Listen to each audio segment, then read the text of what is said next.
नमस्कार।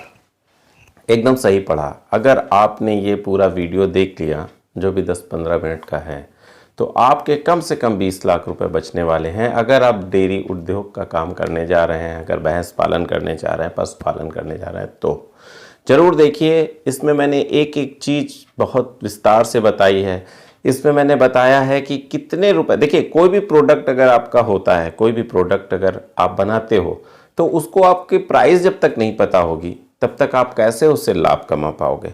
अगर उसकी ठीक से प्राइस नहीं पता है कि मान लीजिए आपने कोई भी प्रोडक्ट बनाना स्टार्ट कर दिया, मान लीजिए आपने एक बाल्टी बनानी स्टार्ट कर दी, तो जब बाल्टी मैन्युफैक्चरिंग होके वो प्रोडक्ट आपके सामने आएगा और आप बेचने के लिए उसके तैयार हो गए कि अब इसको बेचना है, तो सबसे पहले आपको ये पता होना चाहिए कि आपकी ये बाल्टी कितने रुपए में पड़ी, सारे खर्चे जोड़ के।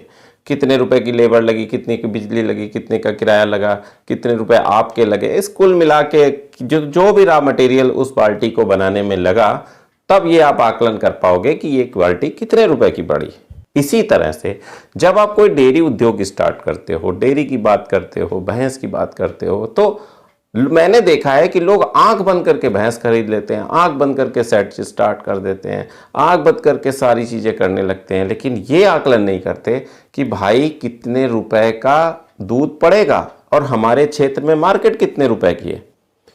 जब तक आप इस चीज पर विचार नहीं करोगे कि आपका प्रोडक्ट कितने रुपए का बन के निकल रहा है और आपकी सेल मार्केट में क्या प्राइस है, तो फिर कैसे आप उससे लाभ कमा पाओगे। और जब 20-25 लाख रुपए लगा चुके होते हैं तब जाके ये अनुभव होता है कि यार मैंने बहुत बड़ी गलती कर ली, या यार ये ऐसा कर देते तो ये ऐसा हो जाता तो मैं फ़ायदे में रहता, लेकिन तब तक देर हो चुकी होती है, आपकी बहुत सारी पूंजी लग चुकी होती है। लेकिन इस वीडियो के बाद एकदम क्लियर हो जाएगा कि कितने रुपए लीटर दूध पड़ेगा आपको, फिर और कितने रुपए की आपके यहाँ मार्केट चल रही है। अगर आपके यहाँ मार्केट अच्छे रेट पे चल रही है तो ज़रूर इसको कीजिए, नहीं चल रही तो ना कीजिए, ये मेरा सुझाव रहेगा। दूसरी चीज़, दो प्रकार के लोगों को इस उद्योग में फ़ायदा है। नंबर एक, वो जिनके पास कई टाइप के रॉ मटेरियल्स जो इस उद्योग में लगते हैं, जो पशु खाते हैं, वो फ्री के हों।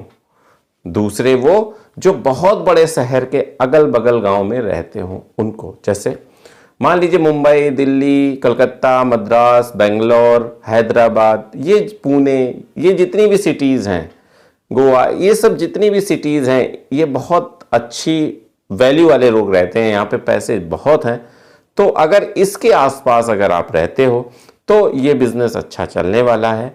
और अगर आपके पास सूखा चारा, गीला चारा, सूखा चारा, दाना, हरा चारा, ये सब चीज़ें फ्री की हैं। फ्री का मतलब, मेरा कहने का मतलब, बहुत ज़्यादा आपके पास खेती है और ये जो प्रोडक्ट हैं ये आसानी से हो जाते हैं तो फिर ठीक है। नहीं तो मैं आपको कैलकुलेशन बता रहा हूँ, आपको एकदम एक एक चीज़, एक एक खर्चा गिनवाऊंगा और उसके बाद आप उससे ही आकलन लगा दोगे कि कितने रुपए का आपका दूध पड़ा आज की डेट पे और आपके यहाँ कितने रुपए की मार्केट है।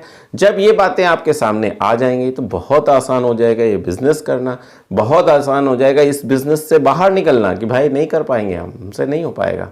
तो ये दोनों ही बातें आपके सामने आ जाएंगी। प्रोडक्ट का रेट मैं आपके सामने रख दूंगा कि ये प्रोडक्ट का आपका रेट आया।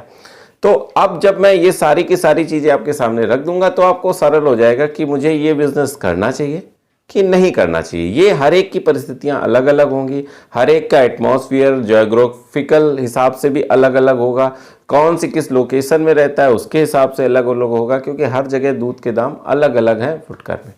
तो और आपके पास फुटकर ग्राहक ज़्यादा हैं या डेयरी में आपको देना पड़ेगा। जब आप ज़्यादा की बात करते हो तो फुटकर ग्राहक से काम नहीं चलता है, फिर तो आपको डेयरी में ही देना होता है या किसी हलवाई या बड़े हलवाई के यहाँ ही देना होता है जो कि कम पैसे देते हैं। ये अमूमन 100% बात है।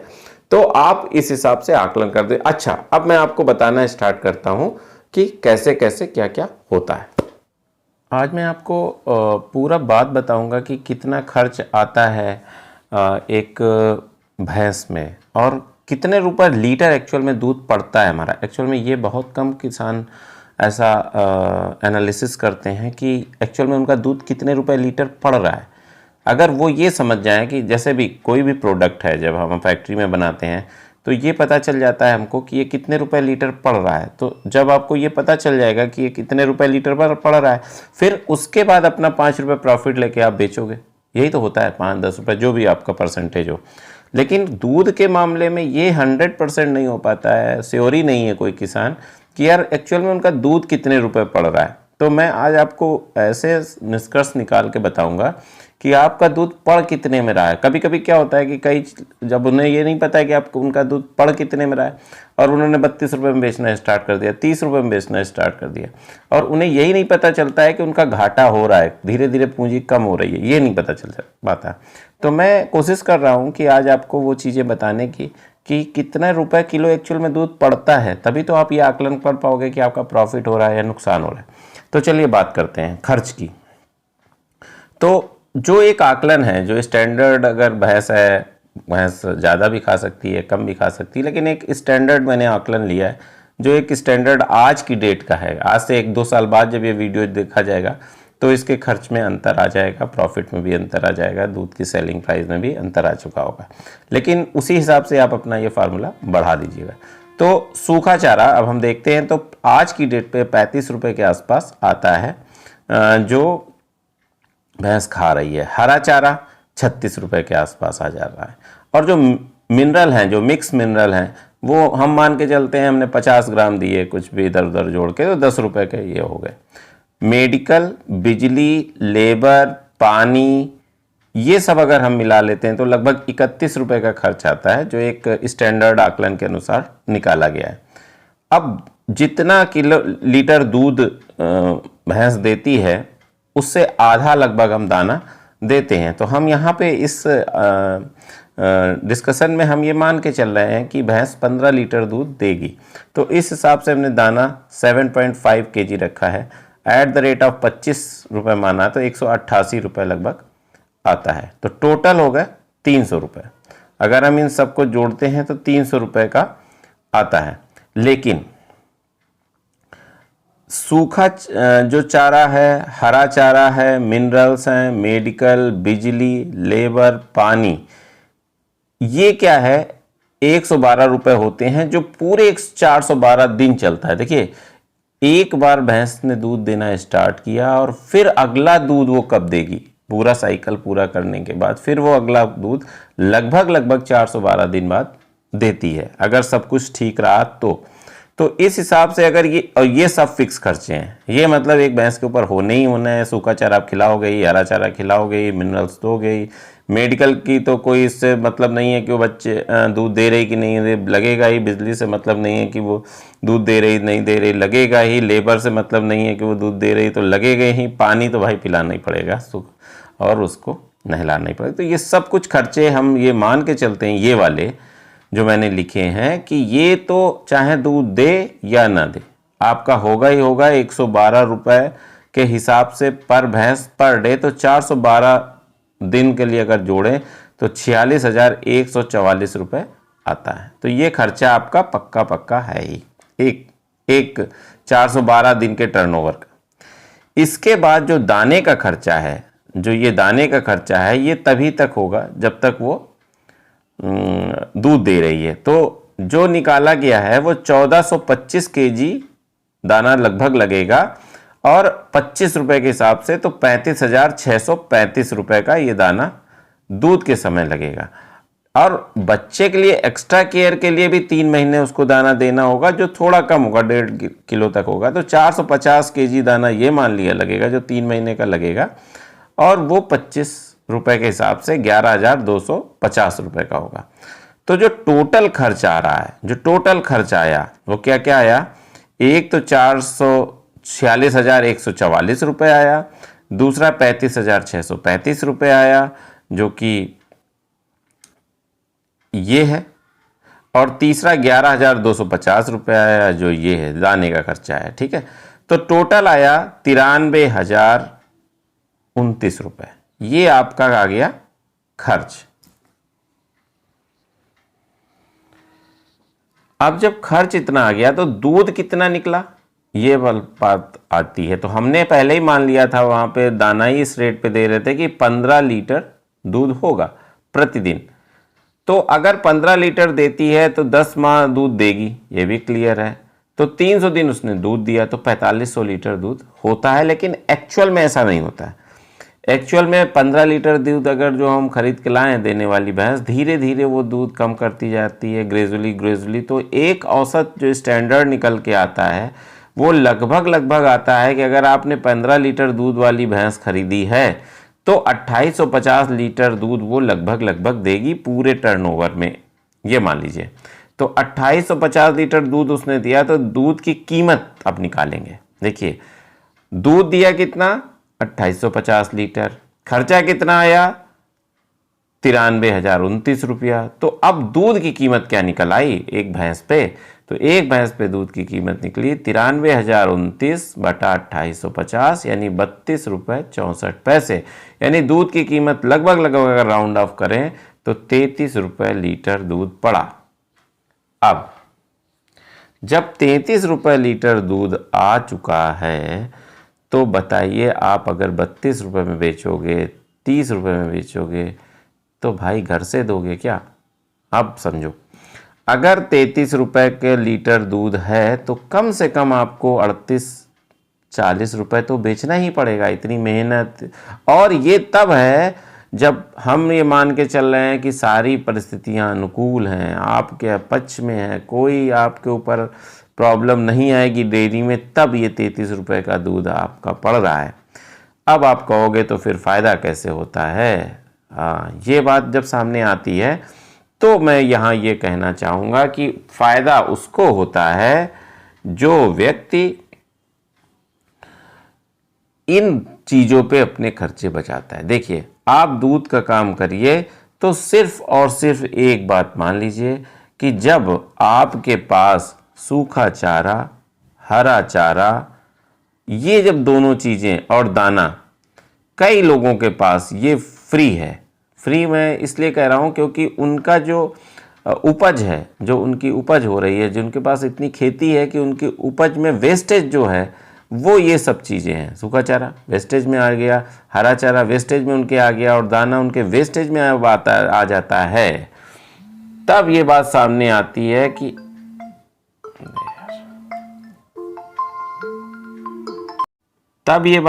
आती है कि हमें ये फ़ायदे का बिजनेस लगता है। जैसे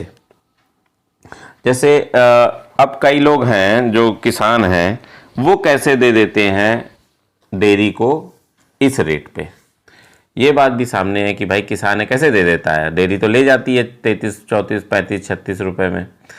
तो उसमें ये होता है कि जो किसान है जिनके पास 2 भैंस है, 3 भैंस है, 1 भैंस है, उनके पास जो भी खेती है उसके हिसाब से वो सूखा चारा, हरा चारा और दाना, ये सारी की सारी चीज़ें फ्री ऑफ कॉस्ट हो जाती हैं उनकी।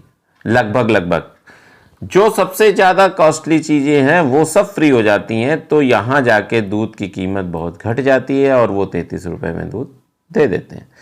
लेकिन जब तक कि ये कॉस्ट, अब आप करने जा रहे हो 18-20 लाख रुपए लगा के दूध का व्यवसाय, डेयरी डालने जा रहे हो, तो जब आप डेयरी डालोगे तब हाल होगा बहुत ही गड़बड़।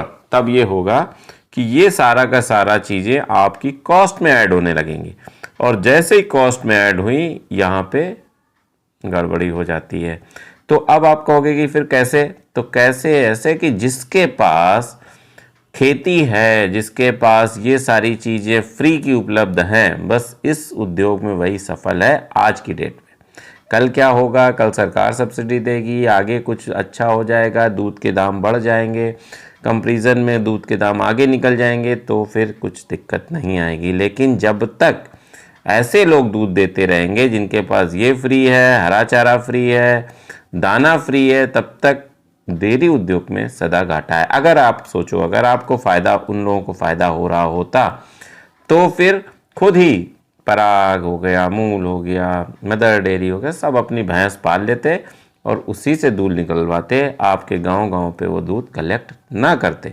वो सिर्फ कलेक्ट इसलिए कर रहे हैं कि उन लोगों से वो ज़्यादा दूध ले रहे हैं जिनके पास ये सूखा चारा, हरा चारा, दाना, ये सब फ्री का मिल रहा है। वही लोग दूध देते हैं और डेयरियों को भी फ़ायदा है, और तभी तक हम भी सही रेट पे जो 50-52 रुपए में फुल क्रीम दूध मिलता है वो पी पा रहे हैं। आपने देख लिया आपकी ये सारी चीज़ें आपके सामने आ रही हैं, आपका दूध 33 रुपए के हिसाब से पड़ रहा है। अब आप क्या करोगे? आपको करना चाहिए कि नहीं करना चाहिए, आपका निर्णय होगा। आपको आगे बढ़ना चाहिए इस उद्योग के साथ या नहीं, एकदम अपने दिमाग से हटा देना चाहिए, आपका निर्णय होगा। आपके बहुत सारे पैसे लगने हैं इसमें, कुछ चीज़ें अनसर्टेन है, पशु बीमार होगा ही होगा। कभी कभी कच्चा बिजनेस भी है कि कई पशु इतने ज़्यादा क्रिटिकल बीमार हो जाते हैं कि फिर उनका मतलब बचना मुश्किल हो जाता है, तो वो बहुत बड़ा लॉस है। और एक टर्नओवर में ये लॉस पूरा भी नहीं हो रहा है, मतलब भैंस या पशु जो भी हमारे पास है वो एक टर्नओवर में अपनी कीमत नहीं निकालता है, ये क्लियर सी बात है। करीब करीब 2 बार का उसको लगता है उसका पूरा पैसा निकलने में, जितने में आप उसको खरीद के लाए हो। तो इस सब चीज़ों को आप मूल्यांकन करो, समझो, और अगर आपको ये लगता है कि नहीं अब सारा मूल्यांकन मेरे सामने है और मैं इसको कर ले जाऊंगा, तो ज़रूर करिए। और अगर आपको लगता है कि सारा मूल्यांकन मेरे सामने है और नहीं, मेरे पास प्रॉफिट नहीं दिख रहा है, तो प्लीज़ इसमें हाथ मत डालिए। आप जितने भी डेयरी हैं आप विजिट करिए, तो बहुत ही कम होंगे जो प्रॉफिट में होंगे, नहीं तो बहुत नुकसान में है। और जब वो फंस जाते हैं तो निकलना भी मुश्किल हो जाता है, क्योंकि फिर जब आप भैंस बेचने जाओगे तो उस रेट पे भैंस नहीं मिलेगी जिस रेट में आपने ली होगी। मतलब वो स्थिति बहुत ही कॉम्प्लिकेटेड होती है, और मेहनत तो लगती ही लगती है, चाहे भैंस दूध दे या ना दे। आपको मेहनत उतनी ही करनी पड़ेगी, केयर उतनी ही करनी पड़ेगी, ध्यान उतना ही देना पड़ेगा। मैं आपको हतोत्साहित नहीं करना चाहता हूँ, लेकिन फिर भी मैं आपके पैसे बचाना चाहता हूँ। देखिए, भारत में किसान है और किसान का पैसा बहुत इम्पॉर्टेंट है, लेकिन एक कष्ट हमेशा मुझको रहता है कि किसान का प्रोडक्ट बहुत सस्ते में मिलता है। किसान का प्रोडक्ट उसी रेट पे बिक जाता है, या तो जिस रेट पे उसने पैदा किया है, या तो उससे घाटे पे। पता नहीं क्यों ऐसा है, चाहे वो उसके फसल के बारे में हो, चाहे उसके दूध के बारे में हो, चाहे उसके रॉ मटेरियल के बारे में हो, पता नहीं क्यों ऐसा होता है। बहुत आकलन, बहुत रिसर्च का विषय है ये। किसान की कमी है या हमारी कमी है, उस पर मैं नीचे लिखने को सोच रहा हूँ कि आप लोग लिखिए कि किसकी कमी है, कैसे होता है, क्यों किसान का जो प्रोडक्ट है, चाहे वो जो हो, चाहे वो अन्न हो या रॉ मटेरियल हो, उसका भूसा हो, या उसके द्वारा किए गए बिजनेस हो, जैसे दूध का बिजनेस है या अन्य बिजनेस, फिर भी जब भी वो उसका प्रोडक्ट मार्केट में आता है तो उसका प्रोडक्ट या तो उसी दाम पे बिक जाता है जिस दाम पे उसने बनाया होता है, या उससे कम दाम पे मिल जाता है। क्यों ऐसा होता है आप नीचे कमेंट्स लिखिए। हो सकता है कुछ लोग और पढ़ें, अच्छे अच्छे कमेंट्स आए, कुछ नया निष्कर्ष निकल आए, क्योंकि सभी की विद्वत्ता है, सभी विद्वान हैं। जब आप लिखोगे तो कुछ ना कुछ निष्कर्ष निकलेगा, कुछ पढ़ेंगे, कुछ लिखेंगे, तो कहीं ना कहीं कोई हो सकता है कोई हल निकल आए। मैं तो बस किसी तरह से चाहता हूँ कि हमारे देश का उत्थान हो। अगर कृषि का उत्थान होगा, 70% जनता कृषि पर डिपेंड है, अगर उसका उत्थान होगा तो 100% हम सब का उत्थान होगा, हमारे देश का उत्थान होगा। और देश का उत्थान होगा तो हमारा भी होगा, भले ही हम उससे डायरेक्ट रिलेशन रखते हो या ना रखते हो। कृषि, ऐसा जरूरी नहीं है कि हम कृषि से डायरेक्ट रिलेशन रखते हो तभी हमें फ़ायदा होगा, नहीं। जब किसान का फ़ायदा होगा, सबका फ़ायदा होगा, हमारा, आपका, सबका। अगले वीडियो तक, अगले बिजनेस आइडिया तक मैं आपसे विदा चाहता हूँ। मुझे लगता है कि आपको ये वीडियो अच्छा लगा होगा। मुझे लगता है कि शायद मैंने आपके कुछ पैसे बचा लिए हों। बस यही मेरी सफलता है, यही मेरे मेहनत का फल है। तब तक के लिए अगले वीडियो तक नमस्कार।